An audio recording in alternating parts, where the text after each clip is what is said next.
Ассаламу алейкум, мөхтәрәм милләттәшләр. Сез Яңа гасыр каналында авыл, андагы яшәеш һәм аграр тармакта барган үзгәрешләрне яктыртучы туган җир тапшыруын карыйсыз.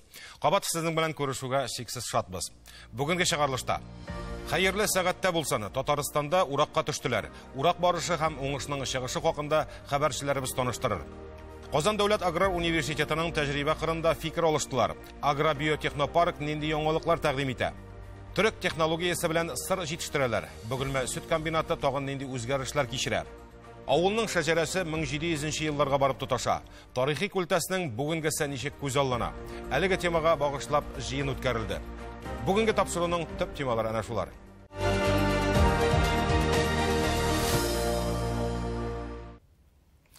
Быел һәр культура, һәр үсемлекнең өлгереше соңга кала дисәк тә, көзен шәшелгән игеннәр әллә ни соңламады.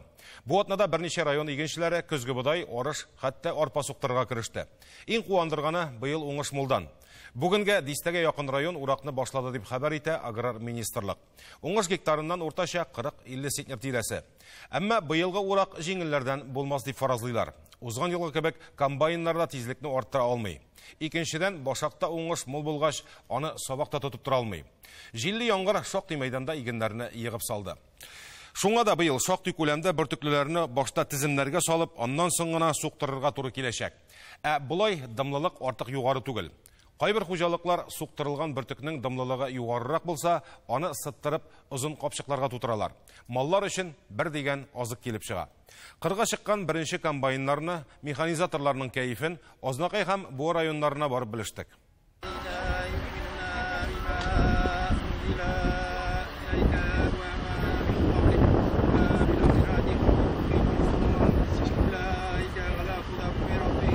Азнакай игенчеләре һәр эшләрен Коръән аятлары укып башлый.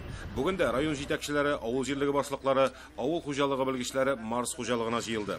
Биредә кыр караплары беренчеләрдән булып арпа суктырырга кереште. Кырда уңыш мулдан, урак җиңелләрдән булмаячак. Шуңа да бурыч максатларны бергәләп билгеләделәр. Кичә Марс хуҗалыгында арпа суктыра башладылар. Менә 54 центнер уңыш шушы басудан көтәбез. Уртача инде район буенча Алла белсә, шул 40 центнердан да ким булмас дип уйлыйбыз. Аны җыеп алырга кирәк. Менә күрә 112 комбайн район буенча. Бүген көндә инде алар барысы да әзер. Менә күрә хуҗалыклар белән менә сөйләштек. Хәзер инде башта йыга башларга кирәк. 2-3 көннән соң инде суктыра башларга була. Бүгенге көндә менә суктыра башлаган икмәкнең 17-18% дымлык тәшкил итә. Быел уракта катнашучы һәркемнән ныклап туплану таләп ителә. Ни өчен дигәндә, бөртеклеләрне суктырдың да бетте генә түгел. Кырдан кайтканын урнаштырып өлгереп барырга кирәк. Амбар бүгенге көндә ипи 100 тоннага кадәр сәгатенә 100 тоннага кадәр ипи принимайтала, сушилкалар эшли. Безне технология рукавка тутырабыз, значит, фуражный зерноны 35% влажность белән. Ну и технология буенча китсәк, безнең комбайн артыннан сразу пресс-подборщик саламны җыя. Пресс-подборщик артыннан сразу 800 кирәк китә җир эшкәртергә. Азнакайлыларның быел 40 000 гектар мәйданда бөртеклеләр суктыр баласы бар. Әле 20 000 гектарда көнбагыш белән рапслары бар. Димәк, комбайннарга эш артыгы белән туры килә. Шуңа да аларны дөрес итеп файдалана белү сорала. Район буенча 112 комбайн барса да әзер. Республика тарафыннан инде комиссия үтеп, яхшы оценка бирделәр, югары бәя бирделәр безгә. Моңа күрә хәзер җитешеп бетүгенә көтәбез. Бу иртәрәк керү, беренчедән комбайннарга нагрузканы кимәте иртәрәк башлагач 1 гектарга убыркына да иртәрәк бетерәбез дигәннән атайын. Потеря кимрәк бу. Бүгеннән Азнакай районының башка хуҗалыклары да урып җыюга кереште. Монысы Буа районының Заря агрофирмасы кырлары. 400 гектарда марафон сортлы көзге бодай үстерелгән. Аны узган ел борчак игелгән басуга чәчкән булганнар. Бүген беренче көн сугарга төштек. Беренче алган вакытта влажность 20-не күрсәтте. Хәзер менә инде абитлар тирәсен абиттан соң уже 15-8-гә калды. Сәгатьләр үзгәреп тора. Марафон бодайны бүген менә 2 мәртәбә алдык. 51-дә 5 центнер күрсәтте 1 гектардан. Сергей Васильевның быел 26-нчы урагы. Нива комбайнына утырып суктырган елларында хәтерли әле ул.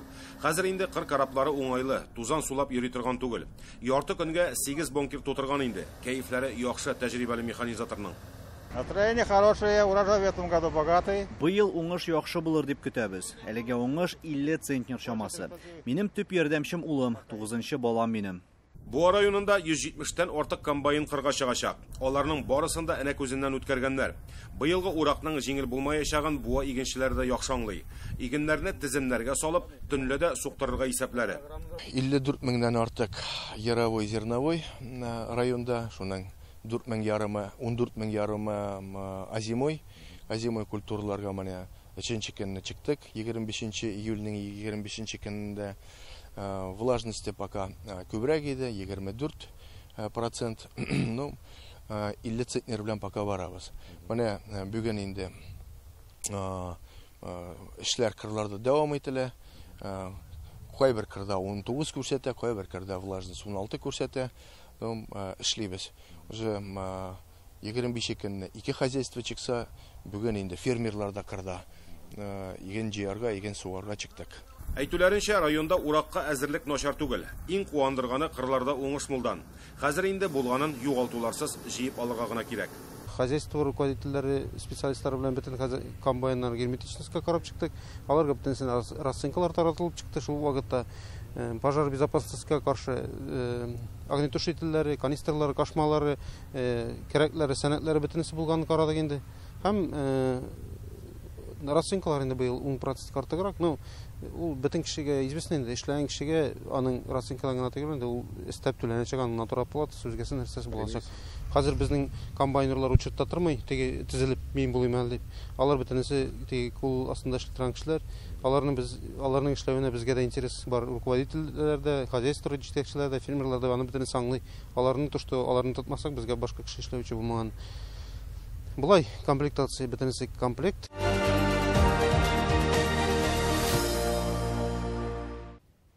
Казан дәүләт аграр университетының Лаеш районында яңа тәҗрибә кырлары булдыруына да берничә ел вакыт үткән. Агро-биотехнопарк дип аталучы тәҗрибә мәйданының 200 гектар җире бар. Анда ел сайын төрле культураларны төрле юнәлештә игеп сынап карыйлар. Студентларга уку йортында алган белемнәрен гамәлдә кулланып карарга бер дигән мөмкинлек бу. Ел сайын июль аенда республиканың агрономнарын җыеп семинар киңәшмәдә үткәрелә. Соңгы вакытта игенчелекне дә цифрлаштыру турында күп фикерләр яңгырый. Аларны аграр университет гамәлгә дә кертеп җибәргән инде. Әлеге яңалыкларны киләсе видеоязмада сезгә дә тәфсилләп аңлатырбыз. Казан дәүләт аграр университетының яңа тәҗрибә кырлары Лаеш районының Нарманки бистәсе янында урнашкан. Икенче ел рәттән биредә республика күләмендә 40 көн үткәрелә. Студентлар белән мөгаллимнәр иртә яздан төрле культураны төрле технология буенча чәчеп тәҗрибә үткәрә. Шулай ук аларга тәрбиядә бер төрле түгел. Җитешкән уңыштан чыгып, безнең һава шартларында ничек эшләү отышлы икәнен ачыклау өчен дә бик кирәкле мәйданчык бу. Башта да без монда опытлар үткәрәйек, килеп йөрү җайсызрак булай, хәзер инде монда складлар, барысы да үзендә була техникадагы. Опытлар кую, тикшерү, ашлама нормаларын, чәчү нормаларын тикшерү эшләре җайлана. Нәфис быел үзенчәлекле культура саналган җитенне сынап карый. Аның урагы авыр булса да, аграрийлар өчен шактый табыш китерә торган үсемлекләрдән санала. Мин үзем быел җитен буенча опытлар үткәрдем. Аларда төрле чәчү нормалары, төрле ашлама кертү нормалары буенча тикшерү эшләре алып бардым. Менә хәзер 1-2 атнадан алда бирсә уборка эше башланып китәчәк. Җитенне җыеп алу чынлап та башка культураларга караганда авыррак. Ник дигәндә аның стебеле нык була, хаты була, ул бөтен техникадагы җыеп ала алмый. Шуңа күрә яхшы техника, көчле пычаклы, шулар белән эшләсәң, әйбәт урожай алып була. Агробиотехнопаркны бүген фән белән җитештерүнең берләшү урыны дияргә мөмкин. Чөнки һәр кишәрлеккә чәчелгән культура фәнгә нигезләнеп үстерелә. Сугаруны сынап карау өчен күлендә казытып куйганнар. Уку йорты тарафыннан күп кенә алдынгы юнәлешләр белән эшләүче компанияләр дә җәлеп ителгән. Заманга яраклы белгеч әзерләп чыгару өчен алдынгы технологияләрдән хәбәрдар булуыңыз зарур. Шуларның иң мөһиме игенчелекне цифрлаштыру усулы. Без бүгенге көндә һәрбер җирнең һәрбер әйтергә кирәк квадратный метрында дип әйтергә була, ул компьютерга кертелгән. Без инде аны бүгенге көндә университетта, аудиторияда, лабораторияда була торып, компьютердан ачып карап, ул җирнең, менә ул чәчелгән җирнең, ул культураның бүгенге көндә состояниесе нинди, ул ел башында нинди булган, ел уртасында нинди булган, һәм аннан соңда ничек булачагын без аның бүген әйткәндә прогнозировать итәргә була. Яшерин батырын түгел, хәзер нинди генә эшкә тотынсак та телефоннан һава торышын ачып карыйбыз. Ә менә игенчелекнең табигать шартларына нык бәйле булуын аңлатып та торасы юк. Фән галимнәре дә, аспирант һәм студентлар да бу кырдагы һава торышын кабинетта утырып та белеп торалар. Без бүген монда урнаштырдык метеостанция. Бу метеостанция онлайн режимда туктаусыз рәвештә bütün данныйларны биреп тора. Ул инде минең явымнарның күпме булганын, җилнең кайсы яктан һәм нинди тизлек белән искәнен, температура, һаваның температурасы, нидәге туфрактагы дымлыкны, аның температурасы, менә бик күп данныйларны ул бөтенесен компьютерга кертеп, безгә алар белән дальше эшләргә мөмкинлек бирә. Аграр университетының агробиотехнопаркы эшчәнлегенә семинарда катнашучылар да югары бәя бирде. Киңәшмәдә шулай ук быел республика кырларында уңышның мул булуы, аларны түкми-чәчми җыеп алу хакында да бурычлар куелды. В текущем году нам предстоит Агымдагы елда безгә якынча 1 миллион 700 мең гектар бөртекле кузаклы культураларны суктырырга кирәк булачак. Төп максат барлык көчләрне мөмкин кадәр туплап, тырышып, урып җыю эшен башкарып чыгу һәм яхшы уңыш алу. Әлегә барысы да яхшы, ләкин барыбер быелгы урып җыю эшләре җиңелләрдән булмаячак. Чөнки һава торышы да икмәкнең күпмедер өлешен җиргә йыкты. Шуңа күрә без авыл хуҗалыгы товарлары җитештерүчеләргә сабак күтәргечләр, шулай ук игеннәрне йыгып суктыруны кулланырга тәкъдим итәчәкбез. Иң мөһиме, игенчеләргә һава торышы да хәер хаклы булсын иде. Чөнки сабан культураларының өлгереше сентябрь аена калачак быел. Шуңа да оештыру эшләре югары дәрәҗәдә булырга тиеш.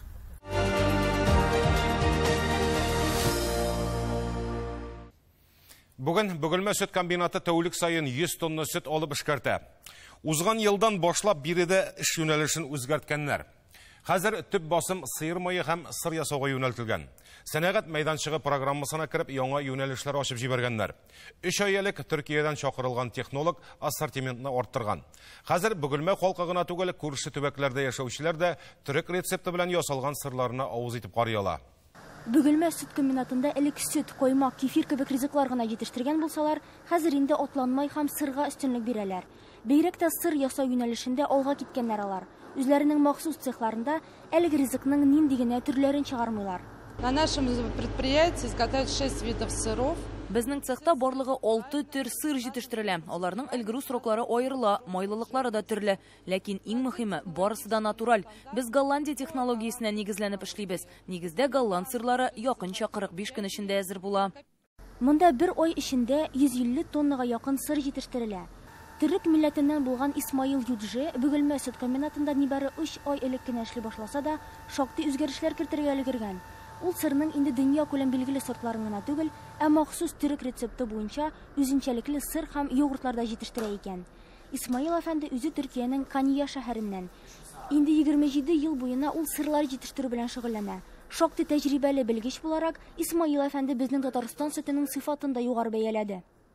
Ve mayaladıktan sonra 1 saat sonra pırtılaşır.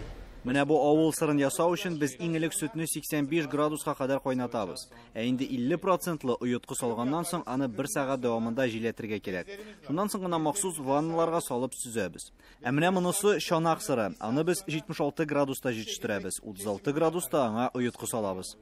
Кара тмин, төрле үләннәр кушып ясалган сыр, брынза, сырның тагын нинди генә төрләре юк монда. Мисал өчен менә бу голланд сырлары 45% майлылыкка ия. Ә менә төрек йогурты аеруча зур кызыксыну уята. Аның майлылыгы 2,2% тәшкил итә. Иң тиз өлгерә торган сырның да әзер булу вакыты 15 көн тәшкил итә икән. Спросом пользуются все натуральные сыры, также... Барлык натураль сырларга да ихтыяҗ зур. Гади сырмы ул, голланд сырымы, делисмы, барысын да алалар. Без әле шулай ук үзебезнең кибетләребез өчен делис дигән сырда җитештерәбез. Ул махсус латекс капламлы эксклюзив сыр. Аның массасы да кичкенә генә, 1 килограммга кадәр. Ул аеруча затлы сыр булып санала. Ни дисәң дә натураль продуктка һәр вакыт ихтыяҗ бар. Шуңа күрә сөт комбинатында барысына да эш җитә. Мондагы технологларның да үз эшләрен белеп, тырышып хезмәт иткәннәре әллә каян күренеп тора. Ә заманча технологияләр әлеге авыр хезмәттә аларга ярдәмгә килә. Май җитештерү цехында да эшнең кайнаган мәле. В 2017 году мы делали объем 20-25. 2017 елда без аена 20-25 тонна май җитештерсәк, хәзер инде әлеге күләмне 80 тоннага җиткердек. Бер сменага барлыгы 4 тонна май чыга. Май җитештерү сөт күләмен арттыру хисабына күтәрелде. Цехта барлыгы 206 кеше хезмәт куя. Өстәвенә әле сырларны савытларга тутыру һәм урнаштыру буенча да аерым бригада бар. Бөгелмә сөт комбинатында җитештерелгән продукцияны Татарстанда гына түгел, чиктәш төбәкләргә дә тараталар. Алай гына да түгел, Екатеринбург һәм Мәскәү шәһәрләре белән аеруча тыгыз элемтә булдырылган дип белдерде комбинатның җитәкчесе. Бугульминский молочный комбинат – одно из старейших предприятий молочного отрасли Татарстана. Бөгелмә сөт комбинаты Татарстанның сөт җитештерү юнәлешендәге иң борынгы оешмаларның берсе. Аның тарихы инде 1935 елдан бирле башлана. Билгеле, чор үзгәрү белән продукциягә булган таләп тә, технологияләр дә үзгәрә бара. Бары тик сөтнең сыйфаты гына үзгәрешсез кала. Бүгенге көндә тәүлегенә 100 тоннага якын сөт кабул итәбез. Төп басым сыр ясауга юнәлтелгән. Барлыгы 7 төр сыр һәм ак май җитештерәбез. Алай гына да түгел, Бөгелмә сөт комбинаты сәнәгать паркы буларак теркәлгән. Шуңа да азык-төлек юнәлеше буенча хәзер аеруча алга китеш күренә. Хәзерге көндә төрле пекарня, кондитер цехлары, автосервис, шулай ук төрек оешмалары белән хезмәттәшлек итәләр. Күренеп тора, комбинатның төп девизы бер урында тормаска, гел алга барырга. Шуңа күрә киләчәктә дә яңалыклар кулланып эшләргә ниятли алар.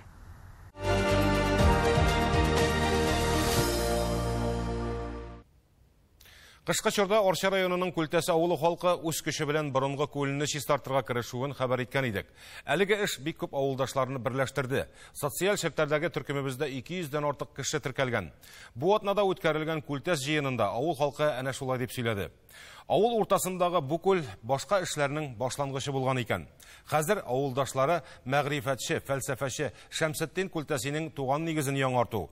Аның янында Батырлар аллеясы булдыру, клуб ролен үтәгән бинага ремонт эшләре үткәрү планлаштырылган. Әмма мондый күләмле эшләрне халык үз көче белән генә башкарып чыга алмый. Хөкүмәтебезнең тарихи мәдәни урыннарны саклау программасына керү мөһим. Күлтәс авылының шәҗәрәсен дә төзегәннәр. Ул 1700 елларга барып тоташа. Узган атнада үткән җыенны үзенә күрә бер уку, тарихны барлау дияргә мөмкин. Монда барлык җыелган мәгълүмат халыкка җиткерелде. Данлыклы Себер халык телендәге Катаржан юлы янында урнашкан авылның нилектән урманга таба күчеп утырганын да искә алдылар. Тулырак әйтеп, киләсе видеоязмада сөйләрбез.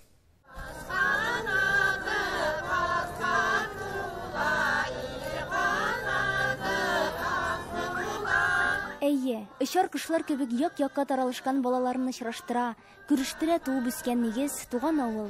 Орча районы Күлтәс авылында узган авылдашлар җыены моның ачык мисалы. Алай гына да түгел, быел уздырылган авыл җыенының төп максаты авылның бай тарихына бәйле. Баксаң, аның үзенчәлекле исеме дә менә шушы тарихи күлгә барып тоташа икән. Ул күлне элек-электән урманнан чыккан чишмәләр туендырып торган. Соңгы елларда басулардан агып төшкән ләм күлне сайыктырган булган. Узган көз аны 2 метрга кадәр тирәнәйткәннәр. Без кичкенә вакыттан ук монда даже атлар кыйнадыр, yüздерәдер, сыерлар керәдер, балачага бөтенебез шушында кыйнап үстек. Бик матур, бик тирән, чиста сулы күл иде, но гомер узу белән колхозлар үсә торды, җирләрне сукалый тордылар, басулардан ләм агып төште. Бу күл шундый яраксыз, ямсыз хәлгә, сазгалыкка әйләнде, аны камыш басты. Бик ямсыз күренеш булып торадыр, җөрәк әрнеп. Күлне тернәкләндерү теләге белән янып йөргән авылдашлар инде шактый эшләрне башкарырга да өлгергән. Ләкин авыл халкы моның белән генә чикләнеп калмаска уйлый. Ник дисәң, Күлтәс авылы тарихка кереп калган, горурланырлык шәхесләре белән дә дан тота. Күренекле татар галиме, мәгърифәтче, фәлсәфәче, дин әһле Шәмсетдин Күлтәси нәкъ менә шушы авылда туып үскән. Аның туган йорты, төп нигезе әле хәзерге көндә дә исән. Шуңа күрә дә бию галимнең истәлегенә багышлап, яңа тарихи үзәк булдыруны авыл халкы үзләренең бурычы дип саный. Шушы Күлтәс җирлегендә Яшел Боҗра дигән программа бар. Шул программага керер өчен грантка материаллар әзерли башладык. Ул да булса, шушы җирлектә мәдәни тарихи комплекс төземәкче булабыз инде. Монда безнең беренче чиратта менә Күлтәс зиратында Шәмсетдин Күлтәсинең каберлекләре бар. Анда борынгы элеккеге кадимчә язылган ташлары бүгенге көнгә хәтлек сакланган. Безнең менә мондагы клубта Шәмсетдин Күлтәсигә багышланган күргәзмә бар. Аннан тыш инде менә Аллага шөкер узган елдан мәчетебез тулы эшли башлады. Мәчет керәчәк.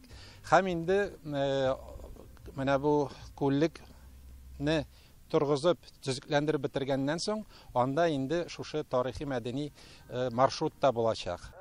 Күлтәс авылының мәчете дә тарихи урынында торгызылган. Аның янәшәсендәге мәйданчыкка Бөек Ватан сугышында һәлак булган авылдашлары санынча 80ләп төп зәңгәр чыршы утыртылачак. Урман хуҗалыгы белән килешүләр дә төзелгән инде. Әмрә Шәмсетдин Күлтәсенең тормыш юлына күз салсак та, бик күп кызыклы, шул ук вакытта каршылыклы фактларга тап буласың. Үзенең төп һөнәре итеп Күлтәсе мөгаллимлекне сайлый. Гомеренең күп өлешен ул авыл мәктәпләрендә дин, татар теле, тарих, математика, география фәннәрен укытуга багышлый. Соңрак туган авылында имам вазифасын башкара. Шәмсетдин Күлтәсе бик олуг шәхес. Ул философ, татар философы. Үз заманында татарлар арасында философлар күп булган, әмма ләкин Шәмсетдин Күлтәсе ул аерылып торган астролог. Ул шуның белән дә аерылып торган башкалардан. Тормышының каршылыклылыгы ягыннан ул бер яктан мулла малае булып, әти сүлгәннән соң безнең авылда мулла булып калган. Икенче яктан аның туганнары, аның тормыш юлы революция чорына туры килгән. Ул бик катлаулы чор булган. Аның абыйлары революционерлар белән аралашкан, яхшы аралашкан. Аңа шуңа күрә аклар бер төрле караган, кызыллар там бер төрле караган, тормыш катлауланган. Шуңа күрә аның эшләре дә ничектер үз вакытында артык күтәрелмәгән. Бик зур рәхмәтемне әйтәсем киләдер Марат Готовичка Ахметовка. Шактый гына мәгълүматларны ул безгә табарга булышты.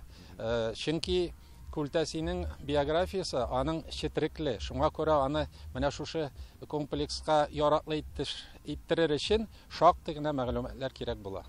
Инде күптән бакыйлыкка күчкән булуына карамастан, бу шәхес әле хәзердә авыл халкын берләштерүдә зур этәргеч булып тора. Күлтәсегә багышланган тарихи мәдәни үзәк тә әкренләп аның фәнни хезмәтләре белән кызыксынучылар санын арттырыр дип өметләнә авылдашлары. Менә бу шушы аңга кайтуның бер башыдыр дип уйлыйм, чишмә башыдыр дип уйлыйм. Чөнки чишмә башын торгызудан тотындык, күлне торгызудан тотындык. Шәмсетдин Күлтәсенең матур иттереп бакчасын булдырырга тотындык. Рәхмәт, бик зур менә көч куйдылар монда безнең яшьләребез, шушы авыл кешеләребез. Аларга бик зур рәхмәт, Алланың рәхмәте, бәрәкәте булсын аларга. Бу біз булдыра ала торган эш бу. Biz чөнки бу мөхиттә яшәгәнбез без. Әз генә ниндидер үзебезнең ваемсызлыгыбыз аркасында ситкә тотылып торганбыз икән, үзебезнең туры милли юлыбызга кайтырга мөмкинчелек бар дип беләм мин. Күлтәс авылына нигез салучылары 1736 елга туры килә диелә тарихи чыганакларда. 1960 елда язып калдырылган шәҗәрә дә шуңа ишарәли. Бүген аның караламасын Гөлсинә апа Хабибуллина төзеп авылдашларына тәкъдим итте. Хәзер аны зурайтып, агач формасында бастырасы гына калган. Бу шәҗәрәнең иң башын мин таптым. Авылдашыбыз Мубаракшин Рәхим абый төзи башлаган шәҗәрәнең дәвамын авылдашлардан сорашып, Рәхим абыйның әтисе белән бер туган Нәкиб абый кызы Әлфиядән алдым. Аларда да бар ул. Мин аны әле черновой вариант итеп кенә төзедем. Алда өметләнеп торам, ала бирсә, үзебездә Арчадамы шын авылның шәҗәрәсе итеп төзергә ниятләп торам. Туган авыл, уртак тарих, мәңгегә онытылмас хатирәләр. Шундый төрле, ләкин шул ук вакытта охшаш, бәйләнгән язмышлар. Булар барысы да кабатланмас Күлтәс авылы халкын берләштерә дә инде. Һичшиксез, үткәнен онытмаганның киләчәге бар.